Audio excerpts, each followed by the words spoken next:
dukomeze n'inyigisho za Bibiliya, tuje ku isomo ry'abahanuzi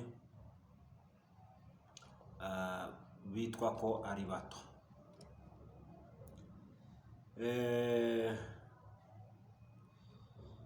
Mu bahanuzi batoya bafite ibitabo 12, kandi muri ibyo bitabo 12 harimo abahanuzi 9 bahanuye mbere yo kuja i Babuloni. Hakaba n'abandi bahanuzi 3 bahanuye nyuma y'i Babuloni. Abo ni Zakariya na Hagayi na Malaki. Abandi bose ni abahanuzi ba mbere y'i Babuloni. Reka duhere ku muhanuzi witwa Hoseya. Hoseya izina rye risobanura agakiza. Ni umuhanuzi wahanuriye Isiraheli.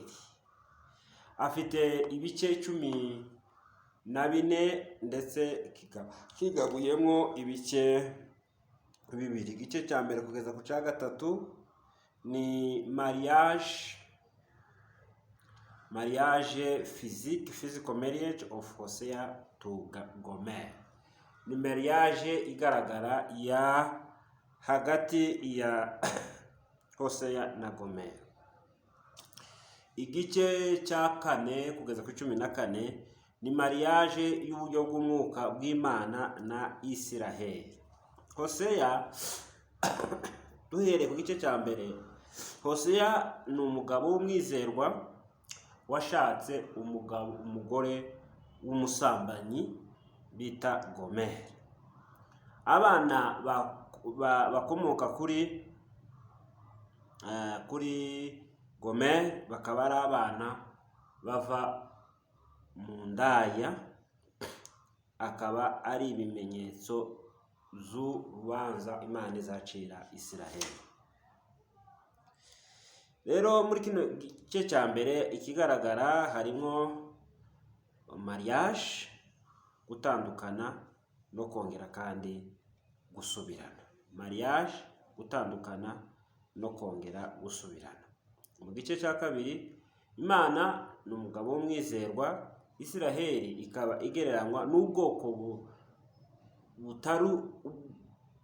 butizewe cyangwa budafite kwizerwa imbere y'Imana kubera ubusambanyi no kuramya ibigirwamana bituma Imana ibacira urubanza kubera ubuyobe.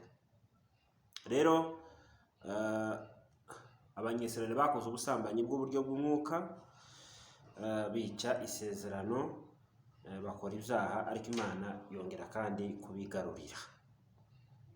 Kino gitabo rero kitwigisha urukundo rw'Imana rutananirwa, urukundo rw'isezerano rw'Imana rutananirwa rw'abantu bayo nubwo batayizera.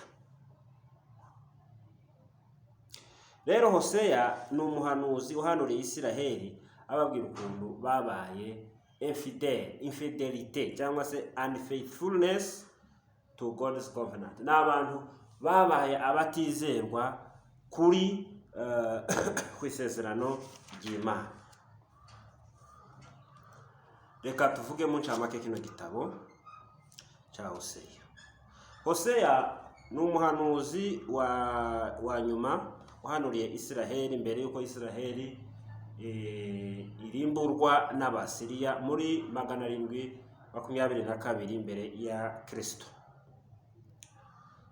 Nubwo atari umuhanuzi mutoya wabanjirije abandi, igitabo cye cyashizwe ahatangira kubera ko ari we muhanuzi wa nyuma wahanuriye Isiraheli.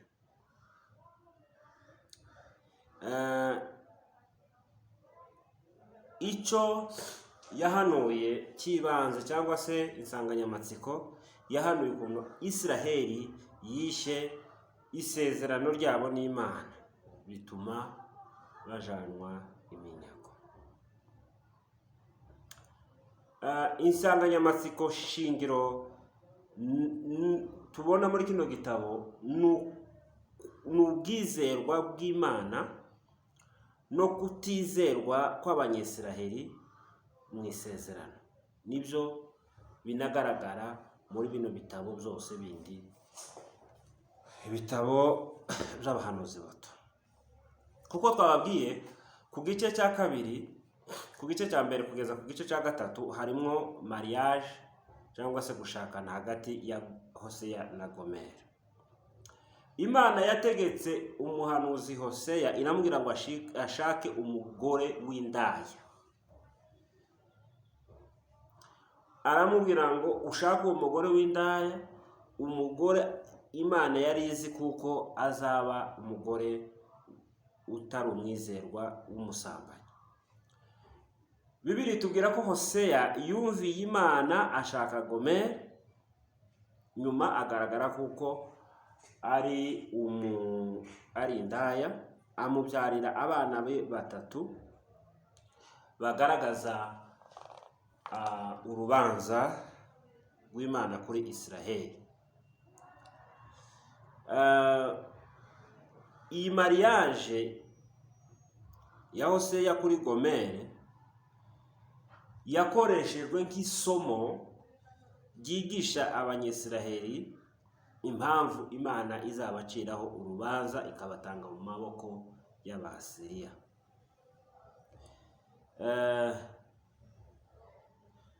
Iyo Gomeri ataja kuba indaya, ntabwo rero mariage yiwe, gushakana kwiwe kwari kugaragaza ubutumwa, ntabwo bwari kugaragaza impact ku bwoko bwa Israheli. Igice cya mbere cya 11.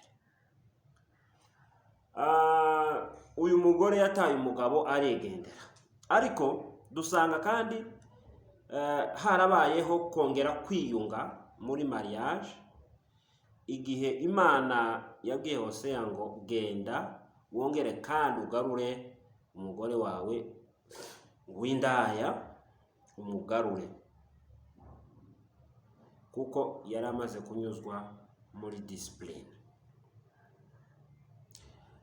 Hoseya akora kuko ibyo Imana yamusabye kugira ngo yerekane urukundo rw'Imana cyangwa urukundo rutananirwa, l'amour sans échec, unfailing love for Gomeri. Yerekana urukundo yakunze Gomeri.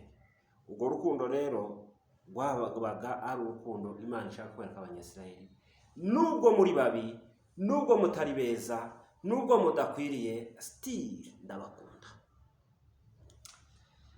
Kuri kino gice cya kabiri, kuva ku gice cya kabiri kugeza ku gice cya 14, dusangamo kandi dusangamo spiritual marriage cyangwa se gushaka bw'umwuka w'Imana kuri Israheli. Mariage ya Hoseya kuri Gomeri yabaye igikoresho cyangwa se icyo Imana yifashishije kugira ngo isobanure ukuntu isano ryayo na Israheli. Mbere Imana yibutsaga Israheli isezerano ryabo hagati yabo nka mariage, isezerano kuko babaye umwe. Nubwo ibyaha byabo byabashize kure, byabatandukanyije, habayeho separation kubera ibyaha byabo. Imana ishaka kubereka ko batakicumvira Imana, bakomeje kugendera mu busambanyi no gukora ibyangwa n'Uwiteka, bituma batandukana. Ibyo byatangiye nyuma y'urupfu rwa Salomo. Nyuma y'urupfu rwa Salomo, uwo bita Yerobowamu yashizeho uburyo bwo kuramya izindi mana, ibigirwamana, no kuramya Imana mu buryo Imana itagenye kuva kera kose.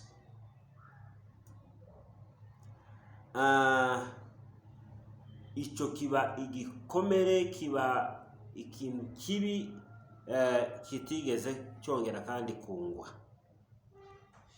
Isiraheli ntiyongera gufata Imana nk'Imana, inanirwa kwihana ngo bagarukire Imana. Nibyo byatumye bajya hehe? Mu maboko y'Abasiriya barabarimbura. Ubwo bwari ubwami bw'amajyaruguru. Ariko Imana mu rukundo rwayo, nubwo yabaciriyeho urubanza, nubwo yabatanze muri ayo maboko, yarimo ibahana, ariko yongera kandi kugenda kubigarurira. Imana rero si iguhana, ahubwo ibyo ukora ibyo biguhana, bikaguta kure nayo. Imana mu mbabazi zayo yongera kandi kugenda kugarura Isiraheli. Ni ukuvuga ngo Imana ifite imbabazi, ikagira urukundo rw'isezerano rudatsindwa, rudafite icyo rushingiyeho ku bantu bayo. Nkubwire nshuti yanjye, ikintu tutarasobanukirwa ni urukundo rw'Imana. Nta kindi kintu umuntu yamenya kirenze kumenya urukundo rw'Imana. Urukundo rw'Imana rero ntirufite ishingiro. Imana yabwerekanye ukuntu yabwiraga Hoseya ngo nashake indaya, genda ugarure indaya. Ubwo ni urukundo rw'Imana rutananirwa, rwongera kugarura umuntu wangirije ubusabane bwayo nayo. Nubwo igitabo cya Hoseya gishimangira cyane kutizerwa kw'Abanyesiraheli, ariko gushira hejuru, kino gitabo gishira hejuru ukuntu Imana ariyo kwizerwa mu rukundo rwayo no mu mbabazi zayo. Imana niyo kwizerwa mu rukundo rwayo no mu mbabazi zayo. Rero igitabo cya Hoseya gifite intego yo kwibutsa Abanyesiraheli urukundo rw'Imana rw'isezerano rutananirwa, kwibutsa ukuntu Imana ariyo kwizerwa, ifite urukundo rutananirwa, kandi igomba kugarura ubwoko bwayo mu isezerano nubwo bakoze ibyaha. Icyo iki gitabo kitubwira cyangwa se kiratubwira ngo urukundo ku bana b'Imana, urukundo rw'Imana ku bana b'Imana ntirunanirwa. Urukundo rw'Imana ku bana b'Imana ntirunanirwa, ntirutsindwa, nubwo bagenda bakarorongotana gute, tujuru Imana iracabakunda, Imana iracabitayeho, Imana irashaka ko bagaruka, Imana irashaka kuko bihana, Imana irashaka ko bahindukira bagasabana nayo. Kadukomeze n'igitabo cya Yoheri. Yoheri bisobanurwa ngo Uwiteka ni Imana. Uyu ni umuhanuzi rero wahanuriye Yuda.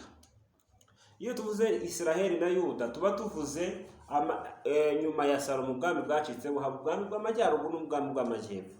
Hari abahanuzi bahanuriraga Isiraheli ubwo bwari ubwami bwa North, hakaba n'abahanuzi bahanuriraga South, ari ubwami bw'amajyepfo bwitaga Yuda. Ubwami bw'amajyaruguru bwitwaga Isiraheli, ubwami bw'amajyepfo bwitwa Yuda. Rero Hoseya kuko tumaze kubivuga yahanuriye Isiraheli, naho Yoheri we ahanurira Yuda. Ni igitabo gito gifite ibice bitatu, kikaba kigabuyemo ibice bitatu nanone. Igice cya mbere kivuga hejuru y'ibyago bizatera, noneho igice cya kabiri umurongo wa mbere kugeza ku murongo wa 17 hakavuga ukuntu igitero cy'inzige kizatera mu gihe cyashize, mu gihe kizaza. Noneho igice cya nyuma kikavuga nanone kandi igitero cy'inzige kizaza kera cyane. N'umuhanuzi rero wahanuye ahanurira Yuda, ariko cyane ababwira ku munsi w'Uwiteka.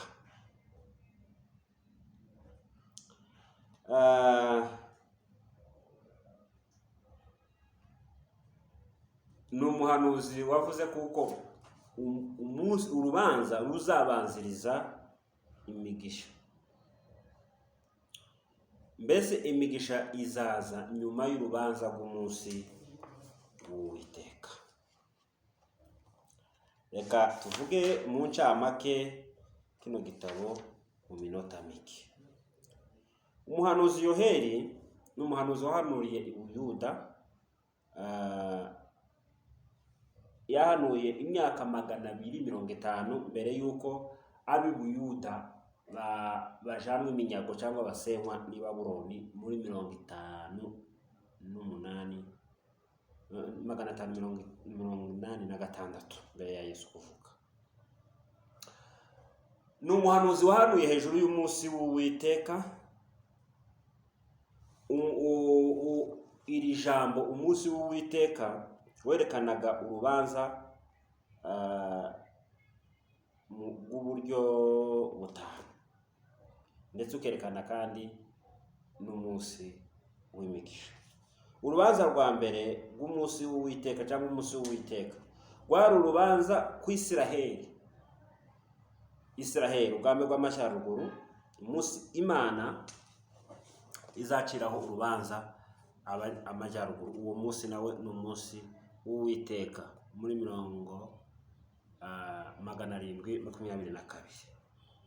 Nanone kandi umunsi w'Uwiteka ukavuga urubanza kuri Yuda, ubwami bw'amajyepfo, uzaba muri 586. Noneho umunsi w'Uwiteka kandi ukongera ukavuga urubanza ku banyamahanga, ku mahanga. Igihe cyose Imana yabaciraga urubanza nawo wabaga ari umunsi w'Uwiteka. Umunsi w'Uwiteka kandi ukavuga hejuru y'urubanza rw'abantu ku giti cyabo ku munsi babaga bapfuye.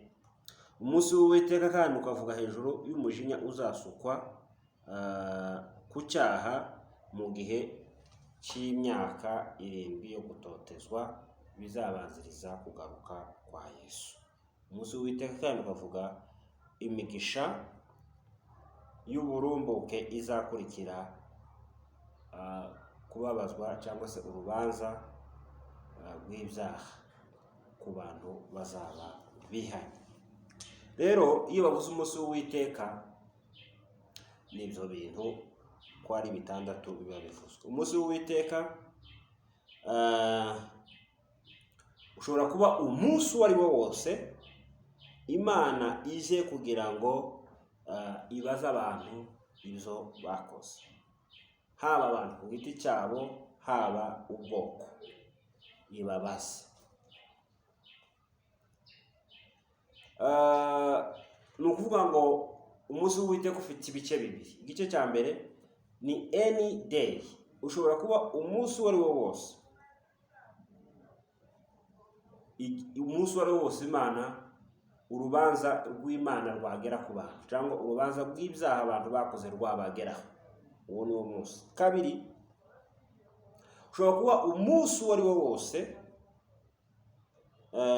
w'Uwiteka w'imigisha, igihe Imana yiyerekanye, igihe Imana ikijije umuntu,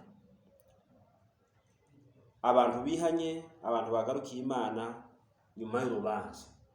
Iyo Imana ibasutseho imigisha, nanone kandi aba ari umunsi w'Uwiteka.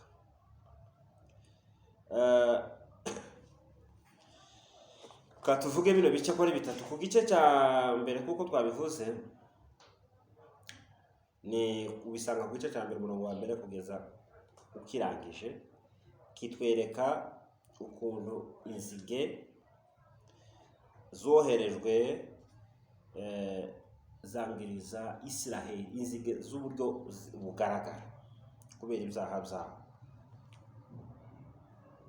Uvuga ngo Isiraheli yakoze ibyaha, haza inzige, haza inzara, haza no gupfa.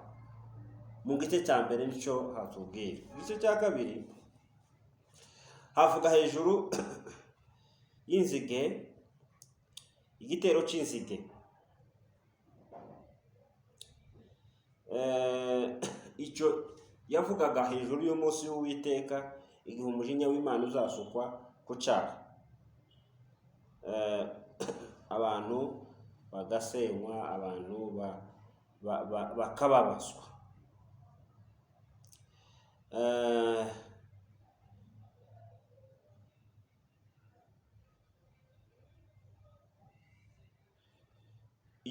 Yoheri yababwiraga ati mwihane, ariko no kwihana kwanyu kwamaze gutinda. Ku gice cya nyuma aricyo gice cya 2:18 kugeza ku gice cya 3 ni umunsi w'umugisha, ni imigisha izaswa ku bantu bose. Imana izaba yigarurira abantu bayo.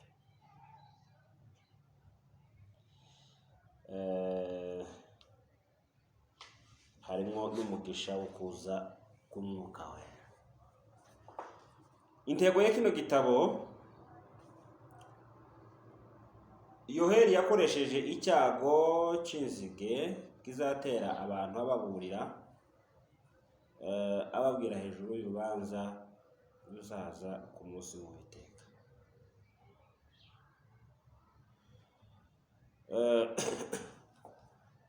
Yababwiye kuko imigisha y'Imana itazaza gusa ku byaha, ahubwo izaza ku bantu bihanye. Imana rero ntiha umugisha abanyabyaha batarihana ibyaha ngo bahindukire, kandi iyo umuntu yanze kwihana, ibyaha ze nibyo bimuzanira urubanza. Reka tuje ku gitabo cya Amosi. Igitabo cya Amosi ni igitabo, ni umuhanuzi nawe wahanuriye Israheli amajyaruguru. Amosi bisobanura uwikorera imitwaro, burden bearer.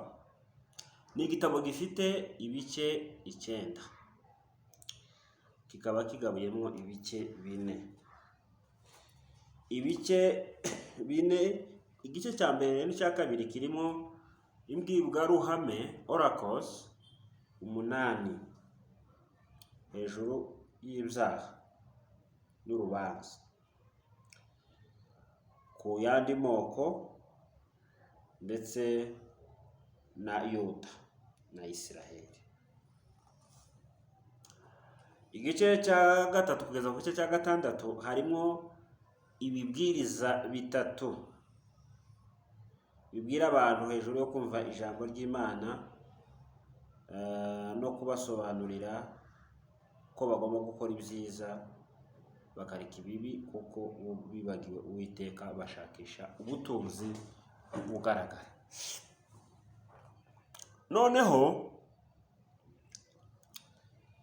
igice cya 3 ni kuva ku gice cya 7 kugeza ku gice cya 9 umurongo wa 10, kitubwira hejuru y'amayerekwa 5 Imana yeretse Amosi. Ayo mayerekwa 5 harimo urubanza rw'inzige, rw'umuriro n'ibindi bintu yamweretse. Igice cya nyuma harimo amasezerano 4 y'imigisha Imana izagirira Uwiteka. Ijambo rikuru muri kino gitabo ni ikibwira abantu ngo mwitegurire guhura n'Uwiteka. Prepare to meet your God. Amosi ni umuhanuzi wahanuye mu gihe cy'uburumbuke, mu gihe cy'iterambere.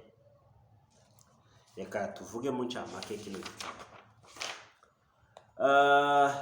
Mose ntabwo mbere kose yari yarahamagariwe kuba umuhanuzi, ntabwo aricyo yari yarahamagariwe, ariko nyuma agira umuhamagaro. Imana iramuhamagara ava i Yuda ava mu majyepfo aja mu majyaruguru kuvuga ubutumwa bw'urubanza ku Israheli, kuko bibagiwe Imana mu gihe cy'iterambere, mu gihe bari bafite politiki nziza, bateye imbere, bameze neza, bafite ibintu bifatika, bibagirwa Imana. Arababwira ngo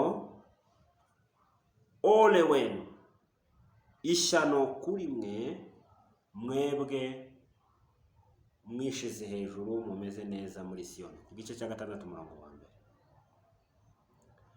Message ye cyangwa ubutumwa bwe ntabwo bwari ubutumwa bumenyerewe, ariko bwari ubutumwa bw'Imana yatanze mbere y'imyaka 40 mbere y'uko aho Israheli hagwa mu maboko y'Abanyasiriya. Kuko twabivuze igice cya mbere kugeza ku gice cya 2 harimo imbwirwaruhame 8.